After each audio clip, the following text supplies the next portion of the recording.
ಬರಲಾರದ ಕಾರಣ ಏನಪ್ಪಾ ಅಂತಂದ್ರೆ, ಎಲ್ಲಿ ವ್ಯಾಪಾರ ಅಭಿವೃದ್ಧಿ ಇರ್ತದೆ ಅಲ್ಲಿ ಎಲ್ಲರೂ ಬರ್ತಾರೆ. ಕೋಲಾರದ ಒಂದು ವಿಶೇಷತೆ ಏನಪ್ಪಾ ಅಂತಂದ್ರೆ, ತಾನಷ್ಟೇ ನೀರು ಕುಡಿದಿಲ್ಲ, ಇಡೀ ಜಗತ್ತಿಗೆ ನೀರು ಕುಡಿಸ್ತಕ್ಕಂಥ ಶಕ್ತಿ ಕೋಲಾರಕ್ಕಿದೆ ಅಂತ ಹೇಳಿದ್ರೆ ತಪ್ಪಾಗುತ್ತೆ. ಇವತ್ತು ಕೋಲಾರ ಹೊಳಿ ದಂಡಿ ಮೇಲೆ ಇರೋದ್ರಿಂದ ಈ ಭಾಗದಲ್ಲಿ ಬಹಳ ಮೊದಲೇ ಏಳಿಗೆ ಆಗಬೇಕಾಗಿದೆ. ಬಿಜಾಪುರ ಮತ್ತು ಬಾಗಲಕೋಟ್ ಮಧ್ಯದಲ್ಲಿ ಇಂಥ ಒಂದು ಪಟ್ಟಣ ಇವತ್ತು ತಾಲೂಕಾಗಿದೆ. ತಾಲೂಕು ಆಗೋದ್ರ ಜೊತೆಗೆ ಸಾವಿರಾರು ಜನರ ಬದುಕನ್ನ ಕಟ್ಟಿಕೊಡ್ತಾ ಇದೆ. ಈ ವ್ಯಾಪಾರ ಮಾಡ್ತಕ್ಕಂಥವ್ರು ಬದುಕ್ತಾರೆ, ಕೂಲಿ ಮಾಡ್ತಕ್ಕಂಥವ್ರು ಬದುಕ್ತಾರೆ, ವ್ಯವಸಾಯ ಮಾಡ್ತಕ್ಕಂಥವ್ರು ಬದುಕ್ತಾರೆ. 5 ಲಕ್ಷ ರೂಪಾಯಿ ಠೇವಣಿ ಸಂಗ್ರಹ ಕೊಟ್ಟಿರುತ್ತಾರೆ. ಅದರಂತೆ ಅಬ್ದುಲ್ ರಜಾಕ್ ಮೇಟಿ ವಿಜಯಪುರ ಇವರು ಕೂಡ 5 ಲಕ್ಷ ರೂಪಾಯಿ ಠೇವಣಿ ಸಂಗ್ರಹ ಜಂಟಿಯಾಗಿ ಇಟ್ಟಿರುತ್ತಾರೆ. ಅರ್ಜುನ್ ಬಜೆಟ್ರಿ 20,000 ರೂಪಾಯಿ ಠೇವಣಿ ಸಂಗ್ರಹ ಮಾಡಿರುತ್ತಾರೆ. ಅವರಿಗೆ ಸಚಿವರು ಗೌರವಿಸಬೇಕಾಗಿ ಕೇಳಿಕೊಳ್ಳುತ್ತೇನೆ.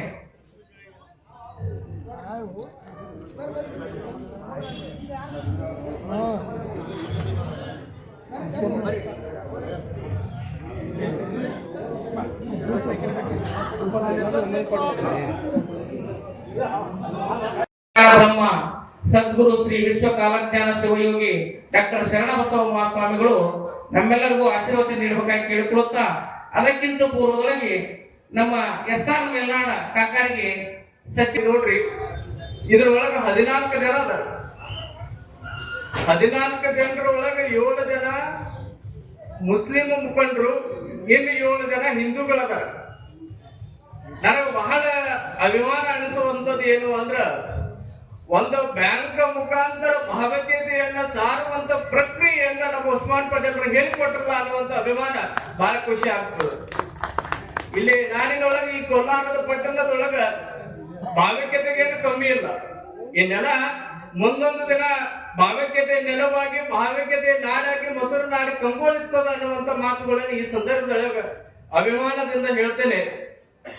ನಾನು ಬಹಳ ದೂರ ಬಿದರಿಂದ ಬರ್ಬೇಕಾಗಿತ್ತು. ಉಸ್ಮಾನ್ ಪಟೇಲ್ರು ಬಹಳ ನನ್ನ ಮ್ಯಾಲ ಬಹಳ ಪ್ರೀತಿ. ಯಾಕಂದ್ರ ಯಾವ್ದೋ ಅವ್ರ ಕಾರ್ಯಕ್ರಮ ಈ ಕೋಲಾರ ಪಟ್ಟಣದೊಳಗಿರ್ಲಿ, ನಮ್ಮ ಪೂಜ್ಯರು ಬರ್ಬೇಕು, ಬೇಲೂರು ಪೂಜ್ಯರು ಬರ್ಬೇಕಂತ ಯಾವತ್ತೂ ಕೂಡ ಅವರು ನಮ್ಮೋರು ಅನ್ನುವಂತ ಅಭಿಮಾನ ಬಹಳ ಹುಟ್ಟಿಕೊಳ್ತದ.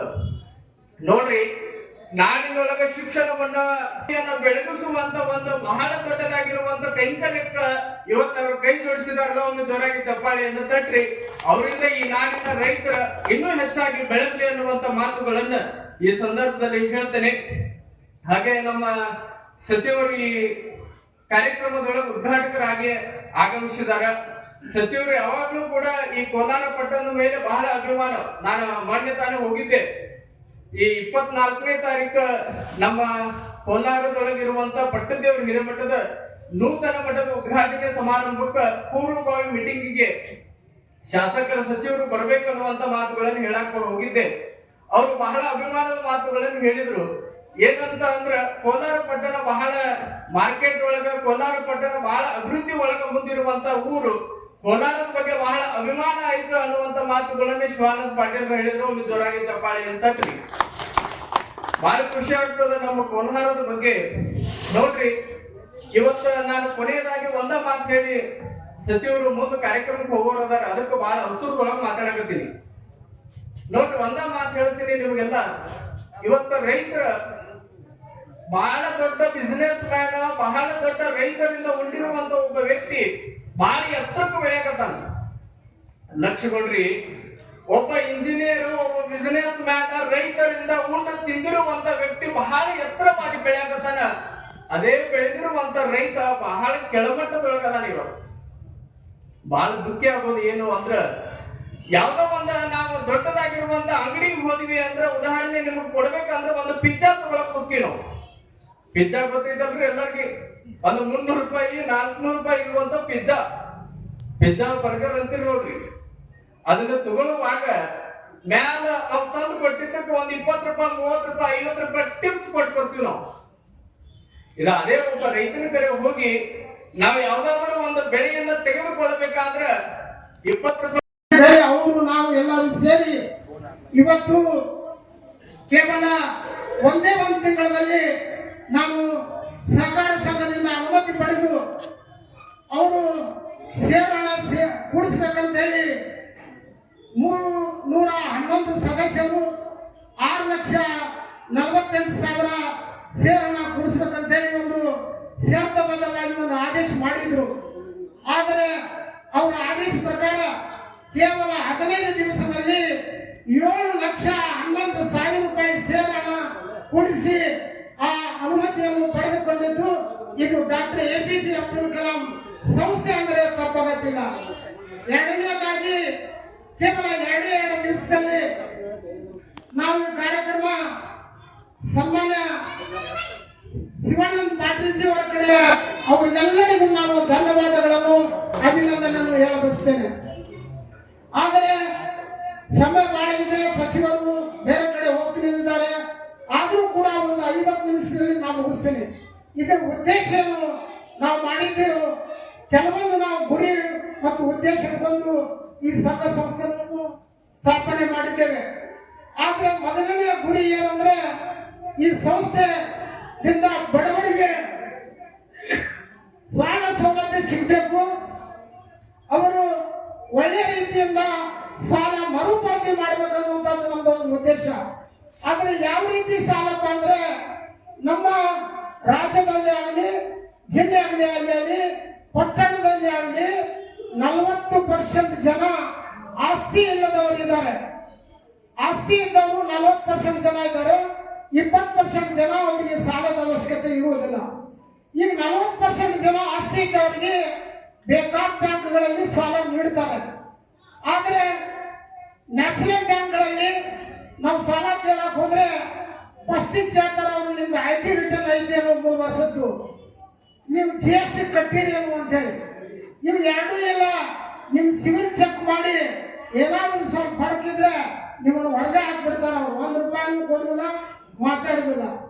ಇವತ್ತು ಕೋಆಪರೇಟಿವ್ ಬ್ಯಾಂಕ್ಗಳು ಸೌಹಾರ್ದ ಬ್ಯಾಂಕ್ಗಳು ತಮ್ಗೆ ಅನುಕೂಲ ಆದಂಗೆ ಆಸ್ತಿ ಮೇಲೆ ಕಾನೂನು ಚೌಕಟ್ಟಿನಲ್ಲಿ ಅವರು ಕೂಡ ಸಾಲ ಕೊಡ್ತಾರೆ. ಆದ್ರೆ ಅವ್ರಿಗೆ ಹೆಚ್ಚು ಕಡಿಮೆ ಕೊಡ್ಲಿಕ್ಕೆ ಆಸ್ತಿ ಮೇಲೆ ಅವಕಾಶ ಇದೆ. ಇವತ್ತು ಬೀದಿ ವ್ಯಾಪಾರಿಗಳು ದಿನ ಒಂದು ಸಂತೆ ಮಾಡ್ಕೊಂಡು ಹೋಗೋರು, ಅವ್ರಿಗೆ ಇರ್ಲಿಕ್ಕೆ ಮನೆಯೂ ಇಲ್ಲ, ಅವ್ರಿಗೆ ಸಾಲ ತಗೊಳಕ ವ್ಯಾಪಾರ ಮಾಡಕ್ಕ ಸ್ವಂತ ಅಂಗಡಿನೂ ಇರೋದಿಲ್ಲ.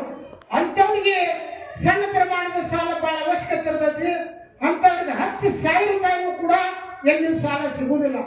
ಅಂತ ಸಂದರ್ಭದಲ್ಲಿ ಈ ಬಡತನದಿಂದ ಬಂದಂತ ಡಾಕ್ಟರ್ APJ ಅಬ್ದುಲ್ ಕಲಾಂ ಅವರು ಯಾವ ರೀತಿಯಾಗಿ ಬಡತನದಿಂದ ಬಂದು ಒಬ್ಬ ವಿಜ್ಞಾನಿಯಾಗಿ ಈ ದೇಶಕ್ಕೆ ಶ್ರೀಮಂತನಾಗಿ ಮಾಡಿಕೊಟ್ಟಂತ ರಾಷ್ಟ್ರಪತಿಗಳವರ ಹೆಸರ ಮೇಲೆ ನಾನು ಈ ಪಟ್ಟಣ ಈ ತಾಲೂಕ ಬಡತನದಿಂದ ಶ್ರೀಮಂತರು ಮಾಡಬೇಕನ್ನುವಂತ ಉದ್ದೇಶದಿಂದ ಈ ಬ್ಯಾಂಕ್ ಅನ್ನು ತರಬೇಕಾಗಿದೆ.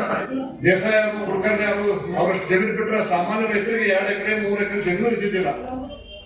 ಬಹಳ ಕಷ್ಟಪಟ್ಟು ದುಡಿದು ಮಾಡಿ ಜನ ಇವತ್ತು ಆ ಇತಿಹಾಸವನ್ನು ನಮ್ಮ ಕಣ್ಣ ಮುಂದೆನೆ ಒಂದು ತುತ್ತು ಕೂಳು ಕೂಡ ಸಿಗದೇ ಇರತಕ್ಕಂತ ಬರೀ ಹೊಟ್ಟೆಯಿಂದ ದುಡಿದಂತವ್ರು ನೋಡಿ ನಾನು. ಅವ್ರು ಇವತ್ತು 100 ಎಕರೆ ಜಮೀನು ಹಿಡಿದಾರ. ಅವ್ರ ಪರಿಶ್ರಮದಿಂದ ದುಡಿಮೆಯಿಂದ ಗಂಟು ಹಾಕಲ್ಲ, ಯಾರಿಗೂ ಮೋಸ ಮಾಡಲ್ಲ, ಯಾರಿಗೂ ಕೂಡ ಅಂತ ಬಹಳ ಉದಾಹರಣೆ ಕೊಡ್ಬೋದು ನಾನು. ಯಾಕಂದ್ರೆ ಹಸು ಬಂದಾಗ ಊಟ ಹೋಗಬೇಕು, ವರ್ಷ ಇತ್ತಂದ್ರೆ ಏನು ಮಾಡೋದಿಲ್ಲ, ವರ್ಷ ಹೊಟ್ಟು ಅಂತಂದ್ರೆ ಏನು ಮಾಡೋದಿಲ್ಲ. ಇಲ್ಲಿ ಏನು ಇಲ್ಲ ಅಂತ ಜನ ನಮ್ಮವರೆಲ್ಲ ಉಳಿಗಡ್ಡೆ ವ್ಯಾಪಾರ ಇರ್ಬೋದು, ಹುಣಸೆಹಣ್ಣೆ ವ್ಯಾಪಾರ ಇರ್ಬೋದು, ಕುರಿ ವ್ಯಾಪಾರ ಇರ್ಬೋದು, ಎಮ್ಮೆ ವ್ಯಾಪಾರ ಇರ್ಬೋದು, ಮೊಸರಿನ ವ್ಯಾಪಾರ ಇರ್ಬೋದು, ಇವೆಲ್ಲವೂ ನಡ್ಕೊಂಡು ಬರ್ತಾ ಇರ್ತಾವೆ. ಹಳಿ ಊರಾಗಿದ್ದಾಗ ನಾವು ಮನೆ ಬೇಕಿದ್ದೇವೆ, ಹಳಿ ಕೃಷಿನ ಹತ್ರ ನಮ್ಮ ಕಂಕರಪುರ ಬಾರಾಮತಿ ಹತ್ತಿದ್ರು ಅವ್ರಿಗೆ ರಾತ್ರಿ 12-1 ತನಕ ಕೂತ್ರು 1.5 ಕಿಲೋ ಮೀನು ಮಾರಾಟಕ್ಕಿದ್ದಿಲ್ಲ, ಲಾಟಾಸ್ ಕೂತಿದ್ರು ಅವರ ಮುತ್ತಾರ ಬಾಪುಗಳು. ಈಗಿನ ಲಕ್ಷ ಕಳ್ಸಕತ್ತಾರಲಿ ಅವರೆಲ್ಲ ಅವ್ರ ಮುತ್ತಾರ ನೆನಪು ಮಾಡ್ಕೋಬೇಕು. ಬರೇ ಒಂದು 1.5 ಕಿಲೋ 2 ಕಿಲೋ ಮೀನಾ ಮಾರ್ಬೇಕಾದ್ರೆ ಬೆಳತನ ಕುಂದಿರ್ಬೇಕು ಅವ್ರು. ನಾವು ನೋಡ್ಕೊ ದಿವಸ ಹೋಗ್ತಿದ್ವಿ ನಾವು. ಆದ್ರೆ ಇವತ್ತು ಕೊಲ್ಲಾರ ಇದ್ದಂತ ಮೀನು ಸಾಲೋಲ್ಲ. ಬೇರೆ ಊರಿಗೆ ಮೀನು ಸರಿ ಕೊಲ್ಲಾರ ಮೀನ ಮಾರಾಕತ್ತಾರೆ. ಕೊಲ್ಲಾರದಾಗ ಹುಬ್ಬಳ್ಳಿಯಿಂದ ಸೋಲಾಪುರ ಬಂದು ಮೀನ ತರ ಕೊಲ್ಲಾರ ಬರಾಕತ್ತಾರೆ. ಇದು ಹೆಮ್ಮೆ ಹೋದಿಲ್ಲ, ಶ್ರಮ ಅವರು ದುಡಿಮೆ, ಅದು ಪ್ರಾಮಾಣಿಕ ದುಡಿಮೆ. ಹಂಗೆ ಬ್ಯಾಂಕ್ಗಳು ಕೂಡ ಸಾಕಷ್ಟು ಆದ್ರೂ ಕೂಡ ಅದ ಸ್ಪರ್ಧಾತ್ಮಕ ಆಗ್ತದೆ, ಸ್ಪರ್ಧೆ ಆಗತ್ತೆ. ಶಾಲೆಗಳು ಕಾಲೇಜುಗಳು ಜಾಸ್ತಿ ಆದಾಗ ಕೂಡ ವಿದ್ಯಾ ಕೊಡುವಾಗ ಸ್ಪರ್ಧೆ ಆಗತ್ತೆ, ಕಲಿಯುವ ಸ್ಪರ್ಧೆ ಆಗತ್ತೆ. ಅದು ಬಹಳ ಹೊತ್ತು ಚಿಂತೆ ಮಾಡೋಲ್ಲ, ಬಹಳ ಖುಷಿ ಪಡ್ಬೇಕು ನಾವೆಲ್ಲ. ಇವತ್ತಿನೀಗ ಆನಂದ್ ನಾಗೌಡರು ಕೂಡ ತಮ್ಮ ಒಂದು ಬ್ಯಾಂಕ್ ಕೂಡ ಉದ್ಘಾಟನೆ ಮಾಡಿದ್ರು. ಇವತ್ತಿನ 2ನೇ ಬ್ಯಾಂಕ್ ಇವತ್ತು ಆಗ್ತಕ್ಕಂಥದ್ದು APJ ಅಬ್ದುಲ್ ಕಲಾಂ ಅವರ ಹೆಸರಾಗ್ತಕ್ಕಂಥ ಬ್ಯಾಂಕ್. ಇದು ಕೂಡ ಉತ್ತರೋತ್ತರವಾಗಿ ನಡೀಲಿ. ಯಾಕಂದ್ರೆ ಉಸ್ಮಾನ್ ಪಟೇಲ್ ಖಾನ್ ಅವ್ರ ಸ್ಕೂಲ್ ಕೂಡ ಆ ಮಹನೀಯರ ಹೆಸರಿಂದ ಇಟ್ಕೊಂಡ ಅವ್ರ ಸ್ಕೂಲಿಗೆ ಕೂಡ ಈ ಸಹಕಾರ ಸಂಘ ಕೂಡ ಅವ್ರ ಹೆಸರು ಇಟ್ಟಿದ. ಯಾಕೆ ಇಡಬೇಕು ಅವ್ರ ಹೆಸರು ಅಂತ ಹೇಳಿದ್ರೆ ಅಂತ ಬದುಕುವುದರ ಸರಳ ತಗದಲ್ಲ. ಮಹಾಪುರುಷರಾಗ್ಬೇಕಂದ್ರೆ ಸುಮ್ಮನೆ ಆಗುದಿಲ್ಲ, ದುಷ್ಟರ್ಸ್ಕೋಬೇಕು ತಡ ಇಲ್ಲ. ಚಲೋ ಬಹಳ ಕಠಿಣ ಜೀವನ, ಅವ್ರ ದಿಢೀ ಜೀವನ ತಪಸ್ಸಿದ್ದಂಗ. ಹಾಗೆ ತಪಸ್ಸ ಜೀವನವನ್ನು ಸವಿಸಿ ದೇಶಕ್ಕೆ ಮಾದರಿ ಆಗುವಂತ ಅಬ್ದುಲ್ ಕಲಾಂ ಹೆಸರಿಂದ ಏನು ಬ್ಯಾಂಕ್ ಆಯ್ತದ್ದು ಉತ್ತರವಾಗಿ ಬೆಳೆಯಲಿ ಅಂತಕ್ಕಂಥ ಹಾರೈಕೆಯೊಂದಿಗೆ, ಯಾಕಂದ್ರೆ ಸಿದ್ಧತೆ ನಿಖಾತ್ ಒಳಗಿಲ್ಲ, ಎಷ್ಟು ಪೇಪರ್ ತಗೋರಿ ಕರೆಕ್ಟ್ ತುಂಬ್ರಿ. ಈಗ ಒಂದು ಹಳ್ಳಿ ಒಳಗ ಒಂದು ಹೋಟೆಲ್ ಇಟ್ಟಿದ್ದಾವ, ಹೋಟೆಲ್ನಾಗ ಒಂದು ಬೋರ್ಡ್ ಬರ್ದಿದ್ದಾವ. ಈ ಹೋಟೆಲ್ದಾಗ ಬಂದು ಯಾರು ಊಟ ಮಾಡ್ತೀರಿ ಏನ್ ಬೇಕಾಗ್ತದೆ ಅನ್ಬೋದು, ನಿಮ್ಮ ಕಡೆ ತಗೋಂಗಿಲ್ಲ, ನಿಮ್ಮ ಮೊಮ್ಮಕ್ಕಳ ಕಡೆ ತಗೋತ ಒಂದು ಬೋರ್ಡ್ ಹಾಕಿದ್ದಾವ. ಸಂತಿಗದ ಬರೋರು ಜಾತ್ರೆ ಬರೋರು ಮಂದಿ ಹಂಗೆ ಒಂದು ಟೀಮ್ ಬಂತು, 4 ಜನ ಕೂಡ ಬಂದ್ರು. ಹೊಸವಾಗಿ ಬ್ಯಾಂಕರ ಬೋರ್ಡ್ ನೋಡಿದ್ರು, ಹೇಗೆ ನಾವು ದುಡ್ಡು ಕೊಡಂಗಿಲ್ಲ, 8 ರೂಪಾಯಿ ಹೊಡಿಲಿ ಅಂದ್ರು. ಆರ್ಡರ್ ಮಾಡಿದ್ರು, ಸಿಕ್ಕಾಪಟ್ಟೆ ತಿಂದ್ಬಿಟ್ರು. ಅವ್ರು ತಿಂದ್ಕೊಂಡ ಕೌಂಟರ್ ಬಂದ್ರು, ಬಿಲ್ ಕೊಡಂದ ಅದೇ ನಮ್ಮ ಮೊಮ್ಮಗ ಕೊಡ್ತಾರ ಅಂತ ಹೇಳಿ ಬರೆದು ಬೋರ್ಡ್ ಅದೇ ಕೊಟ್ಟು ಬಿಲ್ ಅಂದ್ರು. ಅವ್ರು ಖರೆ ನಾ ಬೋರ್ಡ್ ಬರೆದು ಖರೆ ಐತಿ, ಈಗ ಏನ್ ತಿಂದಿಲ್ಲ ಈ ಬಿಲ್ ನಿಮ್ ಮುತ್ತೆ ಅಂತ ಹೇಳ್ಬಿಟ್ಟ. ಮುತ್ತೆ ನೀವು ಕೊಡ್ರಿ, ನಿಮ್ಗೆ ಮೊಮ್ಮಕ್ಕಳು ಕೊಡ್ತಾರ ಅಂತ ಹೇಳ್ಬಿಟ್ಟ. ಯಾಕೆ ಪುರುಷತೆ ಅಂದ್ರೆ ಏನ್ ಬೇಕಾದ್ರೆ ನಾವು ಮಾಡಿ ಮನುಷ್ಯರ ಸ್ವಭಾವ, ಅದು ಶ್ರಮ ದುಡಿಮೆ ಬೇಕು ಅಂತಕ್ಕಂಥದ್ದನ್ನ ಹೇಳ್ತಾ ಈ ಒಂದು ಬ್ಯಾಂಕ್ ಉತ್ತರೋತ್ತರವಾಗಿ ಬೆಳೀಲಿ. ಆ ಮುಖಾಂತರವಾಗಿ ವ್ಯಾಪಾರಿಗಳು, ರೈತರು, ಕಾರ್ಮಿಕರು ಇದ್ರ ಉಪಯೋಗ ಪಡ್ಕೊಂಡು ತನ್ನ ಕುಟುಂಬದಲ್ಲಿ ಬಂದಿರತಕ್ಕಂಥ ಕಷ್ಟಗಳನ್ನು ಪರಿಹಾರ ಮಾಡಿಕೊಂಡು ಒಳ್ಳೆಯ ಬದುಕನ್ನು ಬದುಕಲಿ ಅಂತಕ್ಕಂಥ ಹಾರೈಕೆಯೊಂದಿಗೆ ನನ್ನ ಮಾತನ್ನು ಮುಗಿಸ್ತಾ ಇದ್ದೇನೆ. ಜೈ ಸಂತೋಷದ ಸಂಗತಿ. ಒಂದು ಬ್ಯಾಂಕ್ನವರು ಬರ್ಲಾರ್ದ ಕಾರಣ ಏನಪ್ಪಾ ಅಂತಂದ್ರೆ, ಎಲ್ಲಿ ವ್ಯಾಪಾರ ಅಭಿವೃದ್ಧಿ ಇರ್ತದೆ ಅಲ್ಲಿ ಎಲ್ಲರೂ ಬರ್ತಾರೆ. ಕೋಲಾರದ ಒಂದು ವಿಶೇಷತೆ ಏನಪ್ಪಾ ಅಂತಂದ್ರೆ, ತಾನಷ್ಟೇ ನೀರು ಕುಡಿದಿಲ್ಲ, ಇಡೀ ಜಗತ್ತಿಗೆ ನೀರು ಕುಡಿಸ್ತಕ್ಕಂಥ ಶಕ್ತಿ ಕೋಲಾರಕ್ಕಿದೆ ಅಂತ ಹೇಳಿದ್ರೆ ತಪ್ಪಾಗುತ್ತೆ. ಇವತ್ತು ಕೋಲಾರ ಹೊಳಿ ದಂಡಿ ಮೇಲೆ ಇರೋದ್ರಿಂದ ಈ ಭಾಗದಲ್ಲಿ ಬಹಳ ಮೊದಲೇ ಏರಿಕೆ ಆಗ್ಬೇಕಾಗಿದೆ. ಬಿಜಾಪುರ ಮತ್ತು ಬಾಗಲಕೋಟೆ ಮಧ್ಯದಲ್ಲಿ ಇಂಥ ಒಂದು ಪಟ್ಟಣ ಇವತ್ತು ತಾಲೂಕಾಗಿದೆ. ತಾಲೂಕು ಆಗೋದ್ರ ಜೊತೆಗೆ ಸಾವಿರಾರು ಜನರ ಬದುಕನ್ನ ಕಟ್ಟಿಕೊಡ್ತಾ ಇದೆ. ಈ ವ್ಯಾಪಾರ ಮಾಡ್ತಕ್ಕಂಥವ್ರು ಬದುಕ್ತಾರೆ, ಕೂಲಿ ಮಾಡ್ತಕ್ಕಂಥವ್ರು ಬದುಕ್ತಾರೆ, ವ್ಯವಸಾಯ ಮಾಡ್ತಕ್ಕಂಥವ್ರು ಬದುಕ್ತಾರೆ. ಇದು ಕೋಲಾರ ಅಂದ್ರೆ ಇಡೀ ಬಸವನ ಬಾಗೇವಾಡಿ ಜಿಲ್ಲೆ ಜನರಿಗೆ, ಬಸವನ ಬಾಗೇವಾಡಿ ತಾಲೂಕು ಮತ್ತು ಬಿಜಾಪುರ ಜಿಲ್ಲೆ ಜನರಿಗೆ ಒಂದು ಅಕ್ಷಯ ಪಾತ್ರ ಅಂತಂದ್ರೆ ಅದು ತಪ್ಪಾಗಲಿಕ್ಕಿಲ್ಲ ಅಂತ ನಾನು ಭಾವಿಸಿದ್ದೀನಿ. ಇಲ್ಲಿ ಬಡವನು ಬದುಕ್ತಾನೆ, ಶ್ರೀಮಂತರು ಬದುಕ್ತಾರೆ. ಈ ಊರಿನ ವೈಶಿಷ್ಟ್ಯತೆ ಈಗಾಗಲೇ ಅನೇಕರು ಹಾಡಿ ಹೋಗಿದ್ದಾರೆ.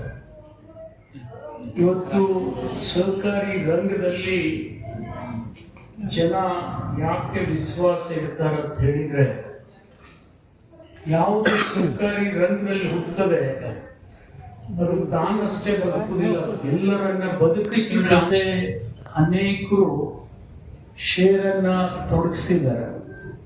ಜೊತೆಗೆ ಇನ್ನೊಂದು ಮಾತು ಹೇಳಿದ್ರು, ನಾವು 7.5-8 ಲಕ್ಷ ರೂಪಾಯಿ ಶೇರ್ ಇಟ್ಟರೆ 50 ಲಕ್ಷ ರೂಪಾಯಿ ಜನ ಡಿಪಾಸಿಟ್ ಇಟ್ಟಿದ್ದಾರೆ ಅಂದ್ರೆ ನಿಮಗೆಲ್ಲ ನಾವು ಕೃತಜ್ಞತೆಯನ್ನು ಸಲ್ಲಿಸ್ಬೇಕು.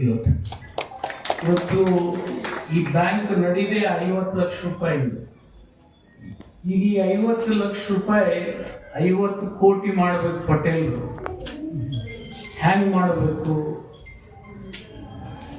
ಸಾಲ ತಗೊಂಡು ಸಾಲ ಮುಟ್ಸೋರು ಸಾಲ ಕೊಟ್ಟು ಮಾಡೋದು, ಇನ್ನು ಸಾಲ ತಗೊಂಡು ಹಾಕೊಂಡು ಹೋಗೋರಿಗೆ ಮುಟ್ಟಿಸ್ಬಿಟ್ಟು ಕೊಡೋದು.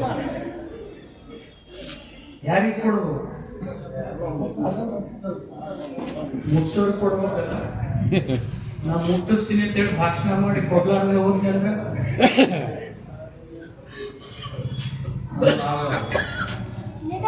ನಮ್ ಜನ ಹೆಂಗದಾರ ಅಂದ್ರೆ ಎಮ್ಮಿ ಆಕಳ ಕಟ್ಟಿ ಆ ಕರುವಿಗೆ ಒಂದು ಮಲಿ ಬಿಡಪ್ಪ ಅಂದ್ರೆ ಇವನು ಒಂದು ಮಲಿನೂ ಬಿಡಂಗಿಲ್ಲ, ಕೆಚ್ಚಲಾನೇ ಕರ್ಕೊಂಡು ಹೋಗ್ಬಿಡ್ತಾನೆ. ಅಂತ ಜನ ಆಗಿಲ್ಲ. ಯಾಕೆ ಈ ದೇಶದೊಳಗೆ ಬ್ಯಾಂಕ್ಗಳು ದಿವಾಳಿ ಆಗ್ತಾವಪ್ಪ ಅಂದ್ರೆ ಇದಕ್ಕೆ. ಆದ್ರೆ ಸಾಲ ತಗೊಳ್ಳೋರು ಬಡ್ಡಿ ಆಡೋನ್ ಕಡೆ ಸಾಲ ತಗೊಂಡ್ರು ಎಲ್ಲವನ್ನೇ ಮುಟ್ಟಿಸ್ತಾರೆ. ಬಡ್ಡಿ ಆಡೋರು ಅಂದ್ರೆ ಹೆಂಗಿರ್ತಾರೆ ನಿಮ್ಗೆ ಗೊತ್ತದು. 100 ರೂಪಾಯಿ ಕೊಡ್ತಾರೆ, 1000 ರೂಪಾಯಿ ಕೆತ್ತಾರೆ. ಮತ್ತೆ ಅದ್ರಾಗ ಇಸ್ಪೆಟ್ ಆಡಕ್ ಕೂತ್ರಿ ಅಂದ್ರೆ ಲಘುನೇ ಮುಗೀತು ನಿಮ್ ಕತಿ. ನಿಮ್ಮ ಊರಾಗ ಹೇಳಿ ಕೇಳಿ ಆಡಿಸ್ತಾರ. ನೀವು ಅಂತ ಚಟಕ್ಕೆ ಹೋಗ್ಬಾರ್ದು.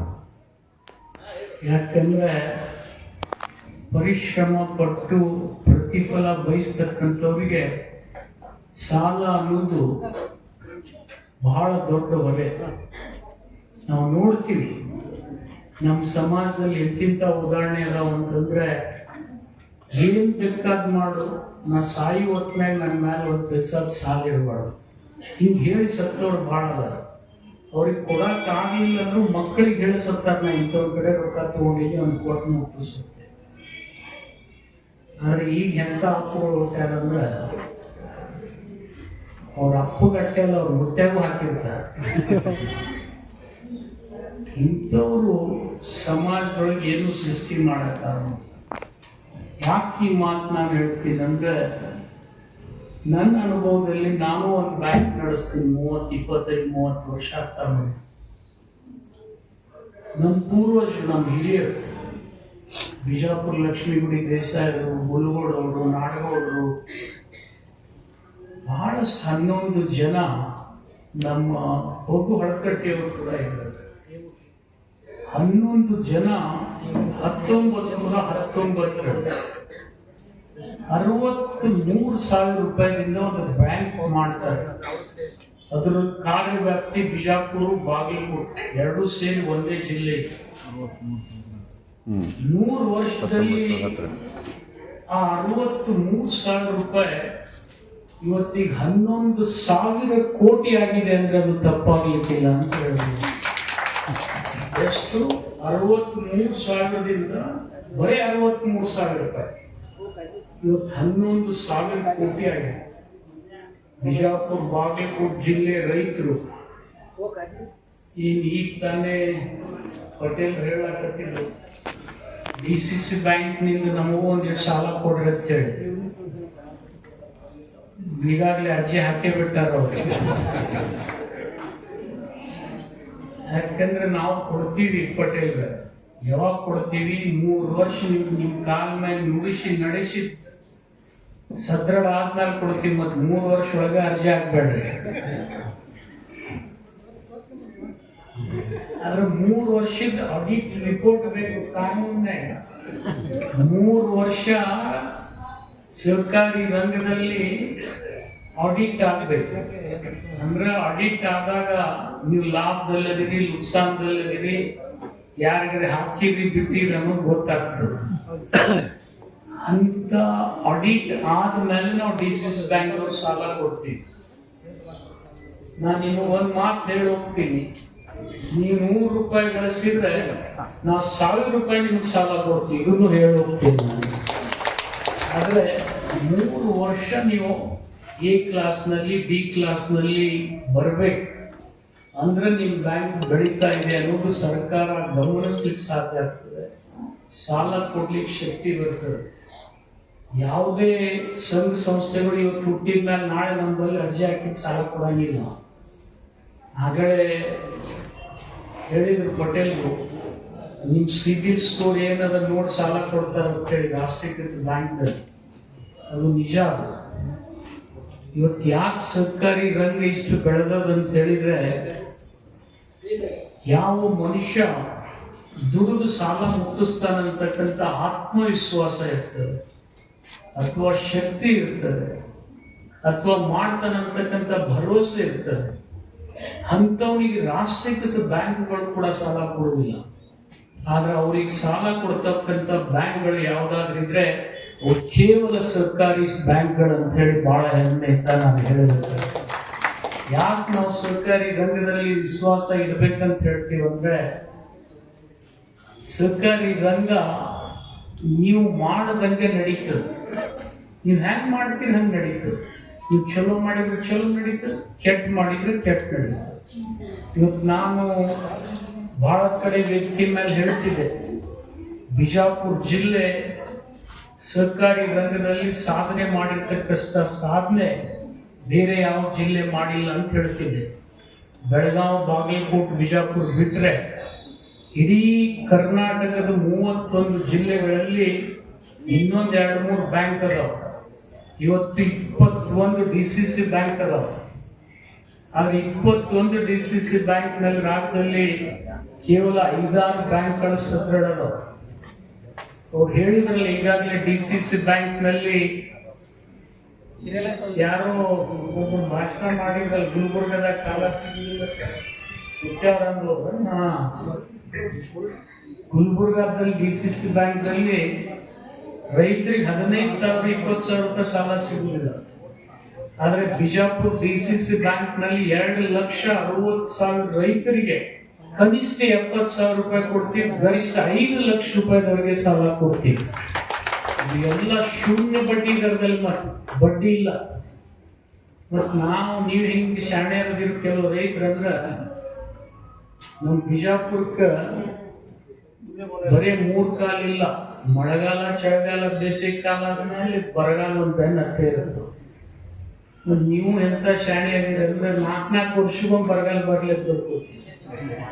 ಯಾಕಂದ್ರೆ ಯಾವ ಮುಖ್ಯಮಂತ್ರಿ ಇರ್ತಾನ, ಮಗನ ಹಂಗೆ ಹೇಳಿದ್ರೆ ಸಾಕು ಸಾಲ ಸ್ಟುಪ್ ಮಾಡ್ತಾನ. ಹಂಗೆ ಬೆಳ್ಕೋಬಾರ್ದು. ಯಾಕಂದ್ರೆ ಸರ್ಕಾರ ಕೊಡ್ತದ, ನಾನು ಇಲ್ಲ ಅಂತ ಹೇಳೋದಿಲ್ಲ. ಸಾಲ ಮನ್ನಾ ಮಾಡ್ಬೇಕು ರೈತರು. ಯಾಕೆಂದ್ರೆ ರೈತರು ಬಹಳ ಕಷ್ಟಪಟ್ಟಿರ್ತಾರೆ. ಪ್ರಕೃತಿ ಅವ್ರಿಗೆ ಒಲಿದೇ ಇರ್ತಕ್ಕಂಥ ಸಂದರ್ಭದಲ್ಲಿ ಕರ್ನಾಟಕ ರಾಜ್ಯದೊಳಗೆ ಎಲ್ಲ ಮುಖ್ಯಮಂತ್ರಿಗಳು ಸಾಲ ಮನ್ನಾ ಮಾಡಿದ್ದಾರೆ. ನಾನು ಇಲ್ಲ ಅಂತ ಹೇಳೋದಿಲ್ಲ. ಆದ್ರೆ ಮೇಲೆ ಬರಗಾಲ ಬರಲಿ ಅಂತೇಳಿ ನಾವು ಬೆಳ್ಕೋಬಾರ್ದು. ಬರಗಾಲದಲ್ಲಿ ಬದುಕ್ತಕ್ಕಂಥ ಶಕ್ತಿ ನಾವು ಪಡ್ಕೋಬೇಕು. ಯಾಕಂದ್ರೆ ನಮಗೆ ನೀರಿನ ಕಿಮ್ಮತ್ತಿಲ್ಲ. ಯಾಕಂದ್ರೆ ನಾನು ನೋಡ್ತೀನಿ ಭಾಳ ಕಡೆ ಈ ಕಬ್ಬು ಬೆಳಿತೀರಿ ಕೋಲಾರದು, ಭಾರಿ ಗಂಡ್ಸಿದ್ದಾವ ಅಂದ್ರೆ 40 ಟನ್ ಬೆಳೆದಾನೆ ಇಲ್ಲಿ. ಹೌದಿಲ್ಲ? ಏನಾದ್ರ ಮ್ಯಾಲ ಬೆಳೆದಾರ? ಇಲ್ಲೇ ನೀವು ಬೆಳಗಾವಿಗೆ ಹೋಗ್ರಿ, ನಿಪ್ಪಾಣಿ, ಕಾಗಲ್ಲು, ಚಿಕ್ಕೋಡಿ ಕಡೆ 80 ಟನ್ ಬೆಳೀತಾರೆ ಒಂದು ಎಕರೆಯಲ್ಲಿ. ಅವ್ರು ನಿಮ್ಮಂಗ ರಾತ್ರಿ ನೀರು ಎಷ್ಟು ಮುಂಜಾನೆ ಬಂದು ನೋಡಂಗಿಲ್ಲ. ಅವರು ನೀರು ಎಷ್ಟು ಕೊಡ್ಬೇಕು, ಗೊಬ್ಬರ ಎಷ್ಟು ಕೊಡ್ಬೇಕು, ಮಣ್ಣು ಹೆಂಗಿರ್ಬೇಕು, ಅದಕ್ಕೆ ತಿಪ್ಪಿ ಗೊಬ್ಬರ ಎಷ್ಟು ಕೊಡ್ಬೇಕು, ಸರ್ಕಾರಿ ಗೊಬ್ಬರ ಎಷ್ಟು ಕೊಡ್ಬೇಕು ಲೆಕ್ಕ ಮಾಡಿ ಪರಿಶ್ರಮದಿಂದ ಬೆಳೆಸ್ತಾರೆ. ನಮ್ಮವ್ರು ಹಂಗಲ್ಲ, ರಾತ್ರಿ ನೀರು ಬಿಟ್ಟು ಹೋಗಿ ಬಂದ್ರೆ ಮುಂಜಾನೆ ಮೊಮ್ಮಗನಿಗೆ ಬಂದು ಆರಿಸ್ಬೇಕದ. ಹಂಗೆಲ್ಲ ಮಾಡ್ತೀವಿ. ಹಿಂಗೆ ಮಾಡಬಾರ್ದು.